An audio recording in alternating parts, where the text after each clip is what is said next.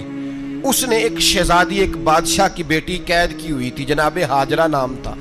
ان کو قید سے چھڑا کے ساتھ لائے. حضرت لوط علیہ السلام بھی ساتھ. یہ 4 لوگوں کا قافلہ چلا. فلسطین میں جا کے پڑاؤ ڈالا, گھر بار چھوڑا, تبلیغ شروع ہوئی. حضرت ابراہیم کے گھر میں 2 خواتین ہیں, ایک آپ کی بیوی ہیں, ایک حضرت ہاجرہ ہے. اولاد کوئی نہیں. بڑا میوہ ہے میٹھا. گھر وہی آباد ہوتا ہے جس میں بچے روتے ہیں. گھر ہوتا ہی وہ ہے جس میں بچوں کی چنچناہٹ ہوتی ہے, بھن بھناہٹ ہوتی ہے. حضرت ابراہیم نے ایک بچہ روتے ہوئے دیکھا تو آنکھوں میں آنسو آئے. کہنے لگے ربی حب لی من الصالحین, یا اللہ مجھے بھی نیک اولاد عطا کر دے. حضرت سارہ نے سن لیا. کہنے لگی ابراہیم شاید میرے بطن سے تو آپ کو نصیب نہیں, ہاجرہ سے نکاح کر لو. جناب ہاجرہ سے نکاح ہوا. اللہ تو بڑا بے نیاز ہے. رب کریم نے حضرت اسماعیل جیسا خوبصورت بیٹا عطا فرمایا. بیٹا کالا سیاہ بھی ہو تو سینے کی ٹھنڈک ہوتا ہے, پر یہ تو وہ بیٹا ہے جس کی پیشانی میں نور محمدی چمکتا ہے صلی اللہ علیہ وسلم. حضرت سیدنا اسماعیل علیہ اتنے خوبصورت. اب جس بیوی کے ہاں بیٹا تھا, بیٹھنا اٹھنا بھی زیادہ اس کے پاس, آنا جانا بھی اس کے پاس, توجہ ادھر ہو گئی. جناب سارہ رشک کرنے لگی. ایک دن کہنے لگی اسے چھوڑا جنگل میں, وادی غیر ذی زرع, مکے کے پاس. بھائی ایک بیٹا عالم دین بنا لو. کہنے لگا روٹی کہاں سے کھائے گا؟ تیرے 5 بیٹے ہیں, ایک کو حافظ قرآن بنا, کہتے روٹی کہاں سے کھائے گا؟ وہ بچہ بھی کہتا ہے میں کہاں سے کھاؤں گا. حضرت ابراہیم علیہ السلام تو چند مہینے کا بچہ چھوڑ آئے, تو کہاں سے روٹی کھائی حضرت اسماعیل نے؟ کہاں سے کھائی ان کی اماں نے روٹی؟ بھوکے مر جاتے ہیں یہ سارے. میں بڑی ذمہ داری سے کہا کرتا ہوں کہ جتنی خوبصورت روٹی اللہ کریم دین کے خادموں کو عطا کرتا ہے شاید کسی اور کے نصیب ہوتی ہو, لیکن ہم لوگ توجہ ہی نہیں کر رہے. ہمارا ذوق ہی نہیں بن رہا. ہم یہ محنت ہی نہیں کر رہے کہ قوم کو مستند علماء کی ضرورت ہے. علاقوں کے علاقے خالی ہیں, ادھر ہمارا مزاج ہی نہیں بن رہا, توجہ ہی نہیں دین کی خاطر. اور پھر چلے بچے تو بعد کی بات ہے نا, جو ابھی خود جوان ہے وہ بھی یہ دعا. ایک صاحب مجھے کہنے لگے میں دعا مانگ رہا ہوں اللہ مجھے بیٹا دے تو میں اسے دین پہ لگاؤں گا. تو میں نے کہا آپ بھی بوڑھے نہیں ہوئے, آپ خود ہی لگ جائیں. بیٹا تو ابھی آئے گا تو لگے گا نا. تو آپ تو اس وقت ہے تو آپ تو پہلے لگے نا صاحب. 2 گھنٹے تو نکال کے آئے, دین سیکھنے کو کافی ہے. آپ اتنی لمبی سوچ رہے ہیں کہ بچہ آئے گا تو بڑا ہوگا تو وہ جائے گا تو دیکھی جائے گی. ابھی تو آپ ہیں تو آپ تو آؤ. حضرت ابراہیم نے بچہ وہاں چھوڑا. یہاں سے جو عمرہ کرنے لوگ جاتے ہیں نا, جو حج کرنے جاتے ہیں, ان کو پتہ ہے کہ وہاں دنیا کی ہر نعمت ملتی ہے, پھر بھی ڈبل ٹرپل پیسے لوگ جیبوں میں ڈال کے جاتے ہیں. حضرت ابراہیم جب وہاں لے کے گئے تو کوئی انسان نہیں تھا, پانی کا قطرہ نہیں تھا. 2 کلو کھجوریں, ایک مشکیزہ. بیوی کو تھمایا. ہمارے گھر میں ہزاروں چیزیں پڑی ہیں, لیکن وہ جو توکل ہے نا وہ ختم ہو گیا ہے. اللہ دے گا, حلال حلال پہ قناعت کرے, جائز جائز پہ بھروسہ کرے, رب کریم عطا کرنے والا ہے. وہ مزاج ختم ہو گیا. حضرت سیدنا ابراہیم علیہ السلام 2 کلو کھجوریں, ایک مشکیزہ پانی کا دے کر کے, اور وہاں بٹھایا آپ نے اپنے بچے کو اور اپنی زوجہ جناب ہاجرہ کو, اور بٹھا کر کے یہ واپس پلٹنے لگے. تو حضرت ہاجرہ سلام اللہ علیہ نے آواز دی, کہا ابراہیم کس کے سہارے پہ چھوڑ کے جا رہے ہیں؟ جہاں آب زمزم کا کنواں ہے نا, جو لوگ گئے ہیں انہوں نے صفا مروہ کی صحیح کی ہے, صفا مروہ سے باہر نکلے نا, سرکار کی ولادت کا مقام ہے, اس جگہ پہ آب زمزم کا کنواں تھا. وہاں حضرت سیدنا ہاجرہ کو بٹھایا. کوئی چیز نہیں, کوئی درخت نہیں, کوئی کھیت نہیں, کوئی پانی نہیں, کوئی کنواں نہیں. وہاں بٹھایا اور بٹھا کر کے نکلنے لگے تو جناب ہاجرہ فرمانے لگی ابراہیم کس کے سہارے پہ چھوڑ کے جا رہے ہو؟ کہنے لگے اللہ کے سہارے پہ. تو پاک باز بی بی نے ایک لفظ پوچھا, کہا ابراہیم یہ میرے رب کا حکم ہے, یہ میرے, بس جن کا عقیدہ توحید مضبوط ہو ان کے لیے ایک جملہ کافی ہوتا ہے, یہ میرے اللہ کا حکم ہے. تو جناب ابراہیم علیہ السلام فرمانے لگے ہاجرہ ہاں رب کا حکم ہے. جب یہ لفظ کہے تو چاہیے تھا نا حضرت ابراہیم تسلی دیتے, تو بی بی صاحبہ تسلی دینے لگی. عرض کرنے لگی ابراہیم اگر اللہ کا حکم ہے تو پھر آپ ہماری فکر نہ کرنا, اگر یہ رب کا حکم ہے تو پھر ہماری فکر نہ کرنا. جس رب نے ہمیں یہاں تک پہنچایا ہے وہ ہمیں کبھی بھی ضائع نہیں فرمائے گا. پھر فکر نہ کرنا. حضرت ابراہیم آ گئے, بات آپ نے سنی ہوئی ہے, اشارہ کرنا مقصود ہے. 13 سال میں چلے مان بھی لیا جائے بعض روایات کی روشنی میں کہ آتے جاتے بھی رہے, لیکن مکمل دیکھ بھال اپنے بچے کی پرورش میں پورا حضرت ابراہیم علیہ السلام کا کردار, سارا کردار ماں کا تھا. میں جب خواتین کے بارے میں کوئی بات کرتا ہوں تو میں آپ کو اکثر کہتا ہوں کہ یہ صرف بیوی کے لیے حکم نہیں ہوتا, یہ ٹریننگ بیٹی کو دینی ہے اور بہن کو دینی ہے. یہ تربیت کریں اپنے گھر میں. میں تجربے کی روشنی میں یہ بات عرض کیا کرتا ہوں کہ بھائی بچے باپ کے فرما بردار اس وقت ہوتے ہیں جب اماں انہیں باپ کا فرما بردار کرتی ہے, اور بچے باپ کے نافرمان بھی تب ہوتے ہیں جب اماں انہیں باپ کا. میں نے اپنے کانوں سے سنا ایک دفعہ ایک بچہ اپنے باپ سے کہہ رہا ہے آپ نے تو ساری زندگی باہر گزار دی, پیسے کمانا کون سا مشکل کام ہے, دکھ سکھ تو سارے اماں نے برداشت کیے, سکولوں میں وہ جاتی تھی, فلانا کام وہ کرتی تھی, فلانا کام. اب یہ سوچ اس کی ذاتی تو نہیں, یہ اس کو دی گئی ہے. اور اگر اس کو یہ سوچ دے دی جائے کہ اماں کہے کہ میں تو اپنوں میں رہی ساری زندگی, میں نے تو اپنوں میں وقت گزارا, اور تیرا باپ تو کئی دفعہ جنازے بھی نہیں پڑھ سکا, اس نے تو ماں باپ ایسے دفن کر دیے, وہ اگر یہ سوچ فراہم کرے تو پھر بچہ باپ کا فرما بردار ہوتا ہے. اور یہ والی روایتیں ہم بیوی کو سناتے ہیں, حالانکہ کس کو سنانی چاہیے بولیے؟ بہن اور بیٹی کو. بہن اور بیٹی کو سنائیں یہ باتیں, ان کو سمجھائیں تاکہ آگے جا کے وہ جو گھر ترتیب دیں وہ گھر بڑا عمدہ اور نکھرا ہوا ہو. حضرت سیدنا ابراہیم 13 سال کے بعد آئے, چونکہ گھر میں اللہ تبارک و تعالیٰ کی دوستی کا چرچا تھا, اللہ تبارک و تعالیٰ کی محبوبیت کا غلبہ تھا. 13 سال کے بعد فلما بالغ معہ سعیا, بیٹا جب اتنا بڑا ہوا کہ سال چلنے لگا تو حضرت ابراہیم نے اپنے بیٹے کو بلا کے کہا بیٹا مجھے خواب آئی ہے, میں تجھے ذبح کر رہا ہوں, تیری کیا رضا ہے؟ تو حضرت اسماعیل کہنے لگے یا ابت افعل ما تؤمر, ابا جی اللہ جیسے حکم دیتا ہے میرے ساتھ ویسے ہی کریں, جیسے اللہ حکم دیتا ہے ویسے ہی بولیے ویسے ہی کریں. حضرت حاجرہ کو کہا کہ ایک دوست نے دعوت کی ہے تو وہاں جا رہے ہیں. بی بی مطمئن ہے, تفصیلات کی ضرورت نہیں, ختم بات, اعتبار ہے, مطمئن ہو گئی. شیطان پیچھے سے آیا اماں کے پاس, ذرا تھوڑی دیر کے لیے تصور جمائیے, یہاں تو پڑوسن آ کے کوئی بات بتا دیتی ہے خاوند کے بارے میں تو کئی مہینے جھگڑا جاری رہتا ہے, پڑوسن محلے دار. شیطان نے آ کے بتایا لفظ کیا ہے, کہا حاجرہ تمہیں پتا ہے کہاں جا رہے ہیں؟ کہا دوست کی دعوت میں. تو کہنے لگے دوست کون ہے؟ رب کریم, اور ابراہیم کا خیال ہے کہ اس رب نے مجھے حکم دیا ہے کہ میں ذبح کروں. تو حضرت حاجرہ کہنے لگی کبھی باپ بھی بیٹے ذبح کرتے ہیں؟ تو شیطان کہنے لگا ان کا خیال ہے کہ ان کے رب نے حکم دیا ہے. تو جناب حاجرہ فرمانے لگی اگر رب نے حکم دیا تو پھر تو مجھے شیطان لگتا ہے, تو مجھے شیطان لگتا ہے. کا کیا مطلب؟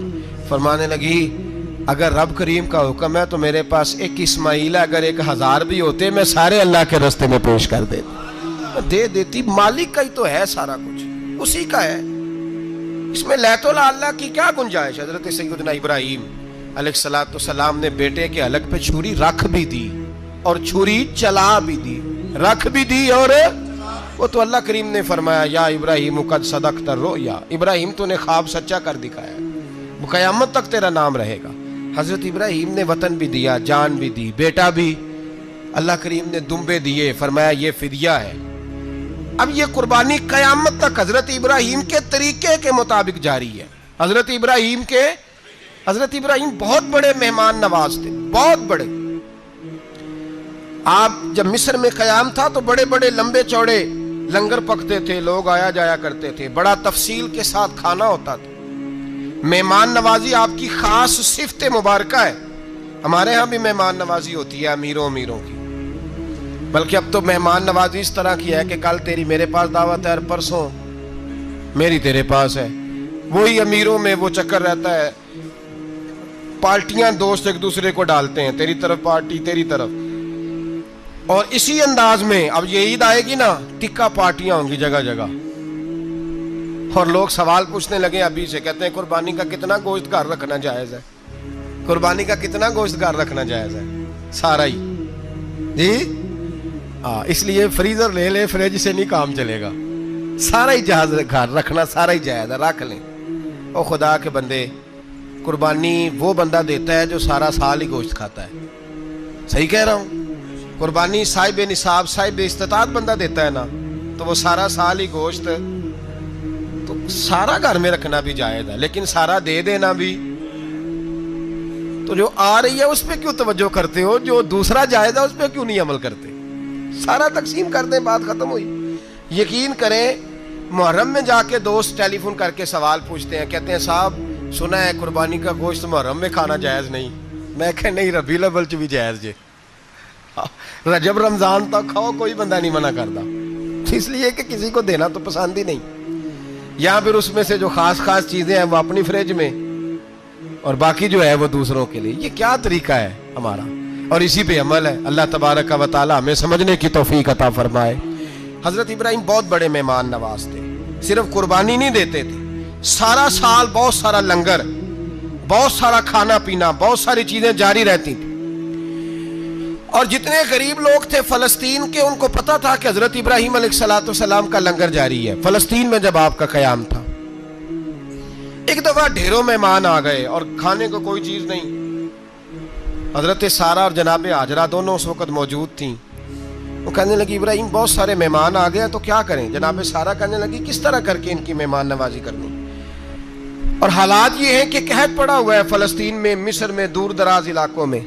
تو حضرت ابراہیم کہنے لگے یہ اللہ کے مہمان ہیں اور ہمیں رب کریم کا بندہ سمجھ کے آ گئے، اللہ ہی بندوبست کرے گا۔ فرمانے لگے میرا مصر میں ایک دوست ہے، وہ قحط کے دنوں میں غلہ جمع کر لیتا ہے، میں اس کی طرف پیغام بھیجتا ہوں، مجھے امید ہے وہاں سے غلہ ملے گا۔ 2 3 5 اونٹ والے غلام بلائے اور ان کو کہا کہ جاؤ غلہ لے آؤ مصر کے دوست سے۔ وہ لوگ کہتے ہیں ہم غلہ لینے گئے، وہاں جب پہنچے تو حضرت ابراہیم خلیل اللہ علیہ السلام کا پیغام دیا تو آپ کا وہ دوست کہنے لگا غلہ تو بے شمار تھا، مجھے خبر نہیں تھی کہ حضرت ابراہیم کا پیغام آئے گا، تو میں تو سارا تقسیم کر چکا ہوں، لوگ لے گئے، اب تو کوئی شے نہیں۔ اب وہ خالی آ گئے 5 کے 5 اونٹ۔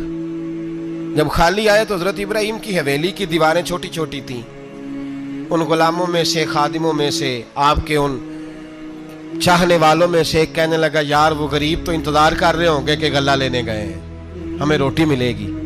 چھوٹی چھوٹی دیواریں ہیں، وہ جب دیکھیں گے نا خالی آ گئے تو انہیں تکلیف ہوگی، اس طرح کرو بوریوں میں ریت بھر لیتے ہیں، ریت بھر کے لے جاتے ہیں، بعد میں اندر رکھ کے انہیں سمجھا بہلا لیں گے یا حضرت ابراہیم کو بتائیں گے، وہ خود ہی ان لوگوں کی دل جوئی فرمائیں گے۔ اب غلہ کی جگہ ریت بھر کے اونٹوں پہ رکھ کے لائی گئی، لا کے بوریاں جب رکھ دی گئیں، حضرت ابراہیم علیہ السلام دوپہر کے وقت آرام فرما رہے تھے، بی بی سارہ اٹھی، کہتی ہیں جب میں نے دیکھا نا کہ بوریاں پہنچ گئی ہیں تو گئی، غلام کو ساتھ لیا اور اس کو جب کھولا نا تو کہتی اتنی حسین گندم میں نے پہلے کبھی دیکھی نہیں تھی، اتنا پیارا دانہ میں نے کبھی ملاحظہ ہی نہیں کیا تھا۔ فرماتی ہیں جب اس کو پیس کر چکی میں روٹیاں پکائیں تو خوشبو دور دور تک پھیل گئی، اعلیٰ غذا بنی، بڑے بڑے کھانے بیویوں نے مل کے پکائے، چن دیے گئے۔ حضرت ابراہیم اٹھے تو لوگ کھانا کھا رہے، سجدہ شکر ادا کیا، اور جب سجدے میں گئے تو وہی آنے لگی، پھر رونے لگے۔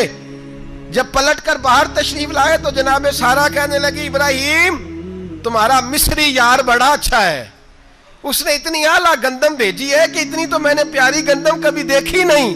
جناب ابراہیم مسکرائے، فرمانے لگی سارہ یہ مصری یار نے نہیں بھیجی، یہ میرے عرشی یار نے بھیجی ہے، یہ میرے عرشی یار نے بھیجی ہے۔ بھائی مہمان نوازی مزاج تھا، ہاتھ لٹا دینا مزاج تھا، دوسروں کی اشک شوئی مزاج تھا۔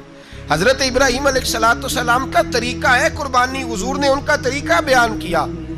اگر سال کے بعد قربانی دینا ان کا طریقہ ہے تو سارا سال غریبوں کو روٹی دینا بھی حضرت ابراہیم کا طریقہ ہے، سارا سال غریب کی نوکری کرنا یہ بھی حضرت ابراہیم کا طریقہ ہے، بھوکے کو کھانا کھلانا یہ بھی۔ میرے مصطفیٰ کریم سید عالم صلی اللہ علیہ وسلم سے صحابہ نے پوچھا حضور بہترین مسلمان کون ہے؟ بہترین مسلمان تو حضور نے فرمایا جو سلام لینے میں پہل کرے اور غریب کو روٹی کھلانے میں سب سے اچھا ہو، وہ بہترین مسلمان ہے، زبردست مسلمان۔ ہمارے ہاں دعوتیں ہوتی ہیں تو امیروں کی، افطاریاں ہیں تو امیروں کی، اور میرے مصطفیٰ کریم علیہ السلام نے فرمایا بدترین دعوت ہے جس میں امیر بلائے جائے غریب نہ بلائے جائے، وہ بدترین دعوت۔ حضرت ابراہیم کا طریقہ رہا ساری زندگی مہمان نوازی. اور دوسرا ان کا مزاج تھا, اللہ سے پیار ہو گیا تھا نا. جب رب کریم سے محبت ہوتی ہے نا اور محبت کا احساس ہوتا ہے دل میں, پھر سجدے لمبے ہوتے ہیں.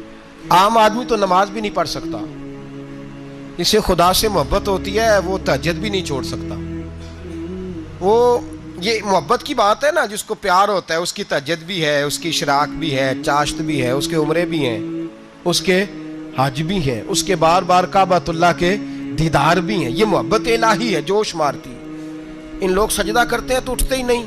اللہ کے بندوں سے پیار کرتے ہیں اللہ کی. حضرت ابراہیم کو رب کریم سے اتنی محبت تھی, اتنا پیار تھا کہ وہ آپ کی زندگی کے ہر پہلو سے چھلکتا تھا. ایک وقت ایسا آیا کہ اللہ تعالیٰ نے حضرت ابراہیم کو بہت زیادہ مال عطا فرمایا. اتنے اونٹ گنے نہیں جاتے, گائیں اتنی زیادہ کہ شمار نہیں ہوتی, بکرے بکریاں اتنی زیادہ کہ شمار, بہت زیادہ مال اللہ نے عطا فرمایا. اور ابھی کچھ عرصہ پہلے آپ پیچھے جائیں نا تو جو لفظ مال تھا وہ روپے پہ تو بولا ہی نہیں جاتا تھا, وہ جانوروں پہ بولا جاتا تھا. بہت زیادہ مال اللہ نے دیا, بکریاں, گائیں, اونٹ, بیل, بڑا کچھ. تو رب کریم نے فرشتوں سے فرمایا کہ وَاتَّخَذَ اللَّهُ ابراہیم خلیلا, ابراہیم میرا دوست ہے. تو فرشتے کہنے لگے یا اللہ جسے اتنا کچھ دیا جائے اس نے دوست تو بننا ہی ہوتا ہے, تو نوازا ہی پڑا ہے, اتنا مال, اتنے کھیت کھلیان, اتنا کچھ. اللہ کریم نے فرمایا جاؤ آزمائش کر لو, امتحان لے لو. فرشتہ امتحان لینے پہنچ گیا. حضرت ابراہیم کے جانور چر رہے ہیں چراگاہ میں, حضرت ابراہیم بھی ہیں, غلام بھی ہیں, بہت بڑا ریوڑ ہے. آپ تشریف فرمائیں. ایک فرشتہ آیا تو کھیت میں چھپ کے بیٹھ گیا اور بلند آواز سے کہنے لگا سبحان اللہ والحمد للہ ولا الہ الا اللہ واللہ. یہ تسبیح بڑی پسند ہے, محبوب نے ان کی فضیلت بیان کی. اب وہ حضرت سیدنا ابراہیم علیہ السلام کھڑے تھے تو وہ کھیت میں بیٹھ کے تسبیح پڑھنے لگا سبحان اللہ والحمد للہ ولا الہ الا اللہ. حضرت ابراہیم کہنے لگے یہ میرے رب کا نام کون لے رہا ہے, بڑی اس کی میٹھی آواز ہے, بڑی کون ہے. ڈھونڈنے لگے, گھومتے گھومتے اس کے پاس چلے گئے, فرشتہ انسانی شکل میں. تو میرے رب کا ذکر کر رہا تھا؟ اس نے کہا میں ہی کر رہا تھا. فرمانے لگے یار ایک دفعہ پھر نہیں کرتا؟ تو کہنے لگا ابراہیم پہلے تو میں اپنی مرضی سے کر رہا تھا, تو کہتا ہے تو پیسے لگیں گے, پیسے ہیں تو کر دیتا ہوں. حضرت ابراہیم کہنے لگے بول تو کیا لے گا, میرے اللہ کا ذکر سنانے کا کیا لے گا؟ کہنے لگا جتنی بکریاں آپ چرا رہے ہیں ساری دے دے تو میں اللہ کا ذکر سنا دیتا ہوں. آپ نے فرمایا بس جا تیری ساری ہوئی, میرے رب کا ذکر سنا. اور پھر شروع ہو گیا سبحان اللہ الحمدللہ ولا الہ الا اللہ واللہ اکبر. حضرت ابراہیم علیہ السلام کیف میں, یار پھر ذرا سنا, نا علمہ وچ پھسا سانو, تو یار دی گل سنا سانو, ذرا دوبارہ سنا. پھر سنایا, ایک دفعہ پھر کہا. فرشتہ کہنے لگا بس جی آپ کے پیسے پورے ہو گئے. حضرت ابراہیم کہنے لگے چل ایک دفعہ اور سنا. کہنے لگا پیسے لگیں گے. تو کیا لے گا؟ کہنے لگا گائیں بھینسیں ساری میری. فرمایا بس یار اتنی قیمت, تو سنا صحیح, سارا کچھ ہی تیرا. پھر شروع ہو گیا سبحان اللہ والحمدللہ ولا الہ الا اللہ واللہ اکبر. گائیں دے دیں, بھینسیں دے دیں, وہ ذکر سناتا ہے. حضرت ابراہیم کبھی مچلتے ہیں, کبھی روتے ہیں, کبھی آہیں بھرتے ہیں. تو میرے رب کا نام لے رہا ہے, ذرا پھر سے لے. کیف جاری ہے. کہنے لگا بس بھائی. حضرت ابراہیم فرمانے لگے تو اور لے لے جو لینا ہے, مجھے ذکر سنا. اس نے کہا ابراہیم بکریاں میں لے چکا, گائے بھینسیں میں لے چکا, اونٹ رہ گئے, سارے لے لوں گا پھر ذکر سناؤں گا. فرمایا جا تیرا ہوا تو ذکر سناتا رہ, میں دیتا ہوں. دے دیا, کچھ دیر ذکر کیا تو اب خاموش ہو گیا. حضرت ابراہیم خلیل اللہ علیہ السلام فرمانے لگے ذکر سنا. کہنے لگا ابراہیم اب تیرے پاس دینے کو کیا ہے, ہر چیز تو میں لے چکا. آپ فرمانے لگے یہ گائے بھینسیں بکریاں چرانے کے لیے تجھے کوئی نوکر ملازم بھی تو چاہیے نا. تو اس طرح کر, مجھے رکھ لے, میں روٹی نہیں مانگوں گا, کھانا نہیں مانگوں گا, تو اللہ کا ذکر سناتا رہنا, میں تیرے جانوروں کی نوکری کرتا رہوں گا. حضرت ابراہیم علیہ السلام نے جب یہ کہا نا, فرشتے کی آنکھوں میں آنسو آ گئے. تر دامنی پہ شیخ ہماری نہ جائیے, ہم دامن نچوڑ دیں تو فرشتے وضو کریں. فرشتہ رو پڑا اور کہنے لگا ابراہیم مجھے سینے سے لگاؤ, آپ واقعی اس قابل ہیں کہ اللہ آپ کو اپنا دوست بنائے, واقعی اس قابل ہیں کہ رب آپ کو اپنا. حضرت ابراہیم علیہ السلام کا خدا سے محبت کرنے کا نرالا انداز. اور میرے بھائی